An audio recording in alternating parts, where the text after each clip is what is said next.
para pendakwah keliling dunia yang dimuliakan oleh Allah Subhanahu wa taala. Imam Syafi'i mengatakan, "Asy-syamsu, matahari itu, law waqafat, kalau dia tidak bergerak tetap di tempatnya, lamallahan nasu minal arabi wa minal ajami, manusia akan bosan memandangnya karena di situ-situ saja. Al-ma'u laula tajri, air itu kalau dia tidak mengalir, maka dia akan menjadi menggenang dan menjadi busuk, menjadi lumut. Maka manusia jika tidak bergerak dari kampungnya ke kampung yang lain, dari kotanya ke kota yang lain, maka dia akan menjadi jahat di kampungnya. Karena manusia itu pembosan. Allah menjadikan kita itu dari set plotnya, dari sananya, dari sononya pembosan. Harus bergerak. Minal qaryah ilal qaryah. Dari country to the country. From the city to the city. To other city. Dari satu kota ke kota lain. Begitulah sejarah para nabi dimulai, saudara-saudara. Adam diciptakan di mana? Fil jannah, in the heaven, in the paradise. Diciptakan di sorga, tapi kemudian dia dipindahkan ke dunia. Di dunia di mana dia pertama turun? Di sekitar Bukit Himalaya, di sekitar Hindia, Hindustan. Kemudian dia kembali terpaksa belanglang buana menjadi pendekar kelana, dai kelana. Manusia belum ada, tapi dia berdakwah buat dirinya sendiri sambil mencari sang istri tercinta, nenek kita, siapa namanya? Siti Hawa. Akhirnya dia sampai ke Saudi dari India. Di Saudi saat itu namanya masih Hijaz, masih gurun pasir. Bertemulah dengan istrinya di Jabal Arafah. Bukit kembali berkenalan, bukit kembali bersatu, Jabal Rahmah. Kembali dia bersatu berkasih sayang setelah selama ini berpisah. Maka jika anda ingin bertemu dengan Allah, Allah memberikan kasih sayang yang full kepadamu, matilah ketika engkau menyebarkan dakwah, saudara-saudara. Jangan kau bangga mati dikelilingi anak istrimu, belum tentu itu yang terbaik, sekalipun itu tidak jelek. Tapi para sahabat merindukan mati di medan tempur. Khalid bin Walid menangis seperti anak kecil terisak-isak. Ya Aba Sulaiman, wahai Khalid, apalagi yang kau sesali dalam hidupmu? Sejarahmu telah terukir dengan intan mutiara emas berlian. Engkau telah menjadi panglima yang tidak pernah kalah sekalipun. Cukuplah kau menunggu mati, surga sudah menanggung. Apalagi yang kau tangiskan? Nah, ini yang menarik, jamaah sekalian. Khalid bin Walid, pedang Allah Al-Maslul yang selalu terhunus itu, yang standby tiap tempur 24 jam. Kapan berangkat kata Amir, berangkat. Berangkat kata Amir, berangkat. Berangkat kata Amir, berangkat. Tidak ada kata pateng jolo, tunggu dulu, istanni istansir, tidak ada. Ayo berangkat, labbaik, saya tunggu panggilanmu ya Allah. Khalid bin Walid mengatakan, yang saya tangiskan adalah kenapa saya tidak mati di medan dakwah, di medan tempur. Saya sudah mulai sakit, sudah mulai keropos.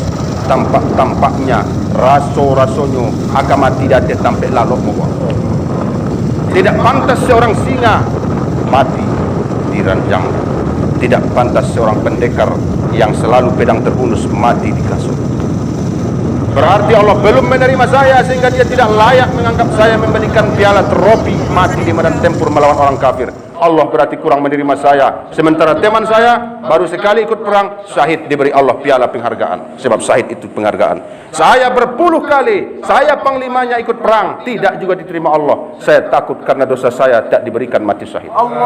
Para da'i itu takut karena tak diterima Allah dakwahnya sehingga tetap mati di kampungnya, saudara-saudara. Ini yang kita takutkan. Harus mati ketika engkau menyebarkan agama Allah ke berbagai pelosok dunia ini. Insyaallah. Insyaallah hadirin. Insyaallah. Di mana Ibrahim lahir? Di Irak. Kemana dia berdakwah? Ke Mesir, ke Palestina. Di mana dia wafat? Di Hebron. Kemana lagi dia pergi semasa hidupnya? Ke Makkah. Jadi mereka itu ternyata para nabi berpindah-pindah. Nabi Musa di mana? Di Mesir, di Palestina, di Mesir, di Palestina, di Mesir, di Palestina, ke mana-mana tempat. Bahkan dipaksa melalui samudra tanpa kapal, tanpa sampan. harus mengharungi samudra membawa lebih kurang 400.000 Bani Israel. Tapi kata Allah berangkat, sampannya mana? Tidak ada pertanyaan begitu. Kata Amir berangkat ke masjid mana? Ke kampung mana? Ada ndak WC-nya di situ? Ada ndak ini? Tidak perlu hadirin. Tidak mungkin Allah memberi makan kepada para bandit lalu kepada dai-nya tidak diberi makan. Allahu Akbar. Allahu Akbar. Tidak mungkin kepada mereka para pendosa diberi Allah kehidupan fasilitas lalu kepada mereka yang mencintainya tidak diberikan Allah. Tidak. Hanya digoda Allah sebentar-sebentar, ibarat engkau dengan kekasihmu saling mencubit. Allah hanya menggodamu sebentar, dilambekkan mangan sengenek sewaktu, setelah itu datang 3 macam makannya. Hah? Ada 1-2 masjid yang membantah, yang menolakmu, tapi setelah itu ribuan masjid menunggu kedatangan. Bagi seorang mujahid, peluru bagaikan ciuman bidadari. Bagi seorang dai, tiang gantungan bagaikan lambaian bidadari, saudara-saudara. Allahu Akbar. Bergeraklah kemana yang kau pergi, seperti matahari bergerak dari barat ke timur, timur ke barat. Kalau tidak bosan orang memandangnya. Oh, di situ saja dia. Tapi karena matahari itu bergerak terus sehingga orang memperhatikan. Oh, udah kemana? Udah sore. Karena sudah tenggelam, rindu orang lagi muncul. Karena kau sudah lama meninggalkan padang, nanti rindu lagi, kau datang. Ketika mereka hampir bosan, kau pergi. Ketika mereka rindu, kau datang. Datang dan pergi. Masya Allah. Dai ini selalu dirindukan orang, saudara-saudara. Hanya 1-2 yang membencimu, ratusan dan ribuan akan menunggu kedatanganmu.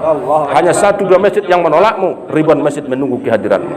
Hanya 1-2 rumah yang mengata-ngataimu, mencacimu, ribuan rumah open door untuk menerima dakwah dan siraman rohani darimu. Nabi dilempar hanya beberapa kali, tapi lebih sering disambut dengan makanan, disambut dengan puji-pujian. Hasan bin Thabit sengaja dibuatkan mimbar tempat memuji Nabi di Masjid Nabawi. Ada mimbar tempat Nabi berkhutbah. Ada 1 mimbar lagi. Tempat apa? Hasan bin Thabit bersyair, berqasidah memuji-muji Nabi. Jadi Allah ciptakan ada Abu Lahab, Abu Jahal, Abu Sufyan, ada As bin Wa'il, Walid bin Mughirah, ada Mughirah bin Syu'bah. Mereka itu mencaci Nabi. Tapi Allah ciptakan Hasan bin Thabit, seorang sastrawan ibarat Hamka, memuji-muji Nabi. Begitu dia dengar, baru ada viral sekarang YouTube mencaci Nabi. Maka Hasan bin Thabit memviralkan pula, naik ke mimbar. Oh sahabat, kumpul-kumpul, kumpul-kumpul. Ada apa? Lalu dia membuat, ini syair saya yang baru. Karena dulu tidak ada YouTube, tidak ada rekaman seperti ini. Yang ada adalah naik ke atas satu tempat agak tinggi, kumpulkan kawan. Itulah dulu TV-nya, itulah YouTube-nya, itulah Facebook-nya. Viral lah itu. Jadi setiap dai selalu diciptakan Allah pembencinya dan pencintanya, pengusirnya dan penerimanya. Jika kau tidak pernah diusir, kau tidak merasakan lezatnya penerimaan. Kalau kau tidak pernah lapar, kau tidak merasakan lezatnya kenyang. Kalau kau tidak merasakan bagaimana pahitnya dicaci, tidak akan kau rasakan manisnya pujian. Wa khalaqnakum azwaja. Kami jadikan semuanya berpasang. Selama ini kita tahu cuma kalau perempuan pasangannya, bukan cuma itu. Pujian pasangannya, cacian. Tangisan pasangannya, senyum. Penolakan pasangannya, penerimaan. Hijrah pasangannya, ansor. Surga pasangannya, neraka. Maksiat pasangannya, taat. Jadi semua memang berpasang-pasangan. Jangan pernah kau mengimpikan selalu engkau berada dalam kenikmatan. Karena memang itu melawan takdir, melawan sunnatullah. Walan tajida li sunnatillahi tabdila. Engkau tidak menemukan kalau sudah ditetapkan Allah berubah lagi. Tidak kena. Ketetapan Allah semua berpasang-pasangan. Maka siapapun dainya, walau baru ikut 3 hari, baru ikut 1 hari, baru ikut 10 hari, menemukan yang berlawan-lawanan ini. Wa khalaqnakum azwaja. Ada tangis, ada tawa. Ada sakit, ada sehat. Ada penerimaan, ada penolakan. Namun seorang dai kata Allah, lalu diterjemahkan Rasulullah di dalam hadisnya, ajibtu li amril muslim. Saya sangat kagum dengan seorang muslim. Semua dalam hidupnya 24 jam seumur hidup bisa menjadi sumber pahala baginya. Kalau datang yang kepadanya menghampirinya musibah, fasobaro, lalu dia sabar, menjadi pahala. Datang kepadanya nikmat yang membuat hatinya senang, fasyakaro, dia syukur, menjadi pahala. Bahkan kata Nabi, buang air seorang mukmin lalu dibasuhnya dengan cara yang diajarkan Nabi, sumber pahala. Coba yang kan 2. apa namanya? Satu buang satu dan buang dua menjadi sumber pahala. Jika ceboknya, jika istinjanya meniru Nabi. Semua yang dilakukan Nabi hampir telah dilakukan para jamaah tabligh. Yang belum dilakukan jamaah tabligh hanya perang lagi. Karena Nabi 26 kali ikut perang dalam hidupnya. Jamaah tabligh sekalipun belum pernah perang. Kenapa? Karena memang belum masanya.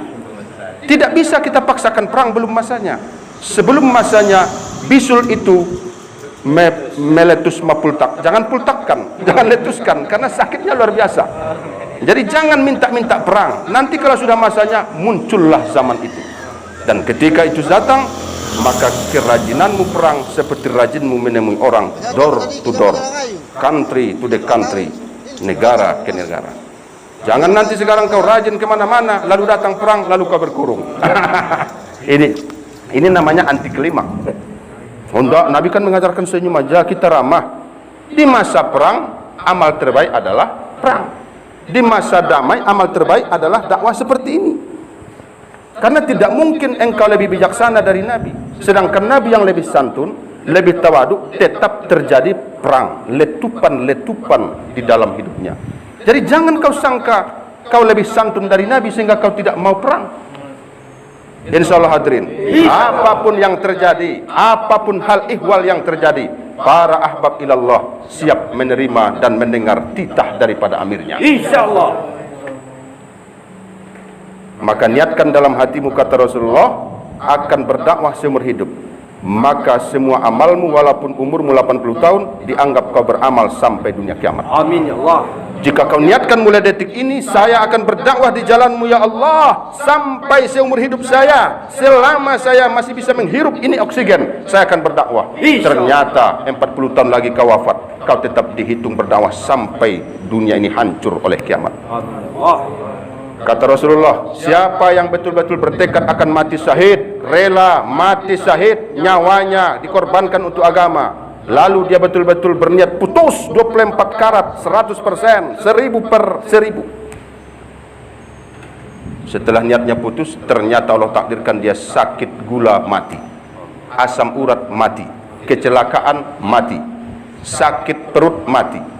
Maka Allah tetap nanti menganggapnya dan mengelompokkannya di gerbong, di barisan orang yang mati syahid karena amin ya Allah. Lalu orang-orang yang mati syahid karena perang yang luka-luka itu, dengan lukanya, dengan harum darahnya di padang mahsyar protes, loh ini bersih sekali tubuhnya, tak ada bekas peluru, tak ada bekas cincangan pedang, tak ada bekas tombak panah, tak ada bekas bom. Kenapa dengan kita nih? Ini salah alamat ini. Ini alamat palsu ini. Ini lagu cita-cita ini. Lagu siapa namanya? Hai Ting Ting. Ini alamat palsu, salah alamat. Tidak, kata suara. Tidak. Dia memang sama dengan kalian mati syahid. Why? Kenapa? Limaza? Tidak ada bukti mati syahid di tubuhnya. Kami ini ada darah, ada luka. Kata suara itu, niatnya telah rela mati syahid, tapi takdir saya mendahului bahwa dia akan mati karena sakit, mati karena kecelakaan, mati karena penyakit. Maka niatnya telah kami terima, kata suara itu. Maka sekarang dia sama dengan kalian mati syahid. Amin. Apa hak kalian, itu hak dia. Apa privilege keistimewaan kalian, itu privilege keistimewaannya. Kalian diberi 72 bidadari, dia juga dapat. Orang mati syahid minimal 72 bidadarinya. Bukan main. Lai talok 72. Nanti di sorga dikuatkan Allah laki-laki ini, dibuat tingginya 30 meter seperti Adam, 60 hasta 30 meter, dibesarkan kepalamu, dibesarkan tanganmu, dibesarkan semuanya. Lalu diberi tenaga kepadanya 40 orang laki-laki terkuat di dalam dunia ini. Siapa 40 terkuat sedunia ini selama dunia ini ada, maka diberikan kepada kekuatanmu 40 orang itu. Jangankan 72 bidadari, 1 juta bidadari bisa kau selesaikan. Insya Allah hadirin. Insya Allah. Tidak ada ruginya kalau kita berbisnis dengan Allah. Tijaratan lan tabur. Engkau akan mendapat transaksi bisnis yang tidak ada ruginya sedikit pun. Bisnis sawit, bisnis CPO, bisnis apa saja, pasti ada satu saat merugi, ada fluktuasi harga. Tapi ketika engkau berbisnis dengan Allah, melaksanakan mega proyeknya dakwah, mega proyek dakwah, karena para rasulnya dikorbankan ratusan ribu untuk berkorban demi dakwahnya, demi agamanya Islam. maka artinya Allah telah memasukkanmu ke dalam mega proyeknya bernama dakwah. Orang bangga kalau ikut proyek dengan pemerintahan, tapi kita bangga karena ikut bekerja proyek bersama Allah. Amin ya Allah. Tidak ada ruginya sedikit pun. Bahkan 1 jam kau bersama dakwah ni, 1 jam kau di medan tempur, 1 jam kau berjaga, belum bertempur, berjaga saja, 1 jam kau berdakwah, tidak bertempur, hanya berdakwah saja, lebih baik daripada dunia dan segala isinya. Amin ya Allah. Sebutir dari debu di kakimu, debu di pakaianmu, dibandingkan nanti ditimbang di akhirat, tidak sama dengan beratnya dunia, saudara-saudara. Dia akan lebih berat, apalagi sambil berjalan kamu ucapkan la ilaha illallah. Gunung-gunung, lembah-lembah, bukit-bukit, hutan-hutan merindukan orang berjalan di atasnya. Ini ilalang dua, acok dirindukannya. Aduh lah orang lewat jambu manggese ambu tapi sedang membaca la ilaha illallah. Merindu para tumbuh-tumbuhan itu agar orang lalu menyentuh, menyenggolnya, mereka mengucap la ilaha, tapi tidak ada. Ahbab inilah yang datang, saudara-saudara. Konon kabarnya satu gunung dahulu, ketika para ahbab ini melintasi gunung karena tidak punya uang untuk menyewa mobil, terpaksa lewat gunung ini memotong. Maka begitu mereka mendaki, mereka dengar suara, sudah lama kami merindukan orang seperti kalian. Dulu di zaman-zaman era sahabatlah kami diinjakkan kaki dengan mengucapkan takbir. Sekarang baru kalian injak sudah sekian ribu tahun. Allah. Jadi semua tanah yang kalian lalui merindukan agar kalian injak kembali setelah kalian pergi. Baru tanah, belum bidadari yang sedang menunggumu di pintu surga. Salamun alaikum tibitum fadkhuluha bisalamin aminin. Selamat datang, welcome to our paradise, welcome to our heaven. Bersenang-senanglah, kalian telah selamat dari godaan setan dan nafsu. Ya ayatun nafsul mutmainnah, irji'i ila rabbiki radatan mardiyah, fadkhuli fi ibadi wadkhuli jannati. Inilah ucapan Allah yang paling membuat hamba senang.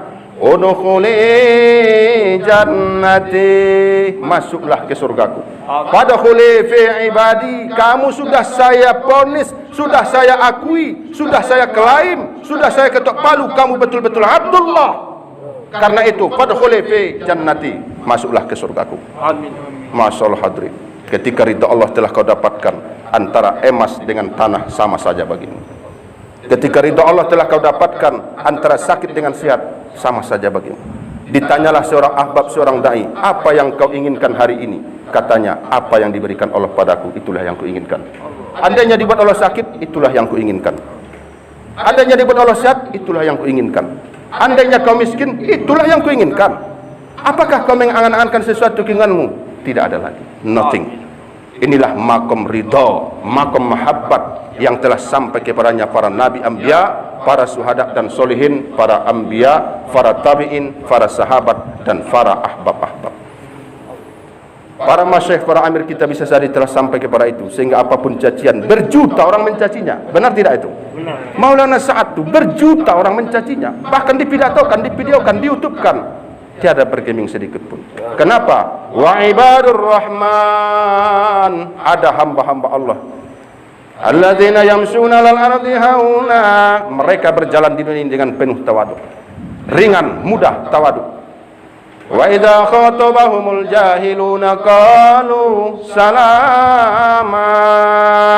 Siapapun yang mencacinya, dia mengucapkan assalamualaikum. Ya baik-baik saja. Ya semoga Anda diampuni. Semoga Anda diampuni. Semoga Anda diberi hidayah. Tidak dibalas. Ketika Hasan bin Ali bin Abi Thalib, cucu kesayangan Nabi, yang selalu dicium Nabi leher dan mulutnya, Hasan Husain selalu dicium Nabi leher dan mulutnya. Karena Allah telah memberitahu, cucuku ini nanti akan Hasan diracun orang, maka diciumnyalah mulutnya. Adapun nanti Husain akan dibunuh orang, dipotong lehernya, maka diciuminya lehernya. Sering diciumi oleh Nabi leher kedua cucunya. Inna bni hadza sayyidah syababi ahlil jannah. Diletakkan Hasan di paha kanan, Husain di paha kiri. Jadi kalau kita baca cucu, baiko, cintai cucumu. Lalu Nabi menangis. Kenapa engkau menangis ya Rasulullah? Kata Ummu Salamah, ibu kita, salah seorang istri Nabi. Kata Nabi, inna bani hadza sayyidah syababi ahlil jannah. Cucu-cucuku ini nanti menjadi ketua pemuda di surga. Rupanya di surga itu ada ketua pemuda. Insyaallah hadirin, kita akan bertemu dengan Hasan Husain nanti di dalam surga. Jadi Hasan ini pernah dicaci orang. Hasan itu dicaci orang, dikata-katai, dipegang, dikata-katai. Lalu Hasan tidak menjawab sedikit pun. Lalu ada anaknya, Hasan bin Ali ini punya anak yang cerdas. Wahai ayah, ya abi, kenapa kau tidak balas cacian orang yang mencacimu habis-habisan? Tidak benar yang dikatakannya itu, semua hoax, semua bohong. Kenapa kau diam saja ayah? Balaslah kata-kata pedasnya, balaslah carut-marutnya. Apa kata Hasan? Bagaimana saya membalasnya? Karena saya tidak punya kosakata mencaci itu di dalam otak saya. Tidak ada kata-kata carut-marut, tidak ada filenya di otak saya. Tidak pernah dari kecil saya carut-marut, tidak bisa keluar dari mulutku, wahai anakku. Ingin ku membalasnya, tapi ku cari-cari, tak ada kata-kataku yang jahat di dalam tubuhku.